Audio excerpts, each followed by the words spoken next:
ग्राम सुंदरपुर में रहने वाला रामदास एक बहादुर ग्वाले का बेटा था। हर सुबह वो अपनी गायों को जंगल के गहरे हिस्से में चराने ले जाता था।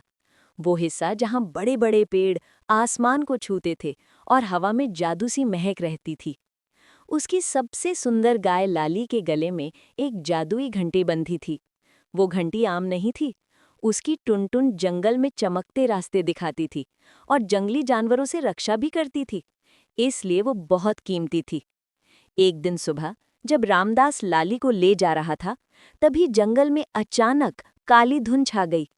उसी धुंध से एक अजनबी निकला, लंबा, पतला, लाल चोगा पहने, आंखें चमकती हुई। वो बोला, बच्चे, ये घंटी बड़ी दुर्लभ है, क्या दाम लोगे? रामदास बोला, 20 रुपए। अजनबी हंसा, मैं तुम्हें 40 रुपए दूंगा। रामदास लालच में आ गया। उसने घंटी उतारी और पैसे ले लिए। लेकिन जैसे ही घंटी गायब हुई, जंगल की जादुई सुरक्षा ढाल टूट गई। अब लाली बिना घंटी के चुपचाप दूर चली गई और वहीं अजनबी ने मौका पाकर उसे पकड़ लिया। लेकिन जैसे ही वो लाली वो घसीटकर ले जा रहा था, उसकी लाल चोगे में से काला धुआं निकलने लगा। रामदास ने देखा, वो इंसान नहीं, जंगल का पुराना ठग आत्मा था जो जादुई वस्तुएं चुरा लेता था। रामदास डर गया, लेकिन हिम्मत दिखाते हुए वो उसके पीछे दौड़ा। रास्ता अंधेरा था, लताएं चलती हुई सी लग रही थी, पेड़ों से आवाजें आ रही थी। लालच से कभी सुख नहीं मिलता। आखिर वो ठग आत्मा एक पुरानी गुफा में पहुंच गया।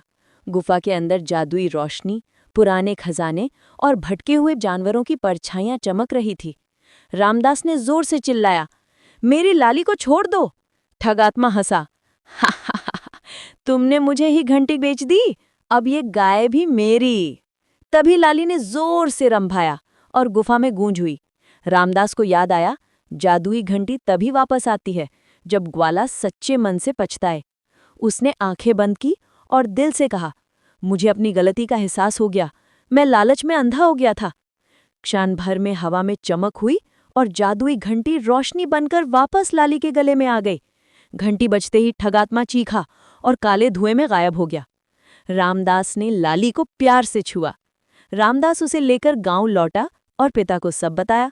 पिता मुस्कुराए मुस्कुराए, बेटा, याद रखना, लालच का सुख कुछ पल का होता है, लेकिन उसका दुख बहुत बड़ा। रामदास ने उस दिन के बाद कभी लालच नहीं किया और जंगल ने उसे अपना सबसे बहादुर ग्वाला मान लिया।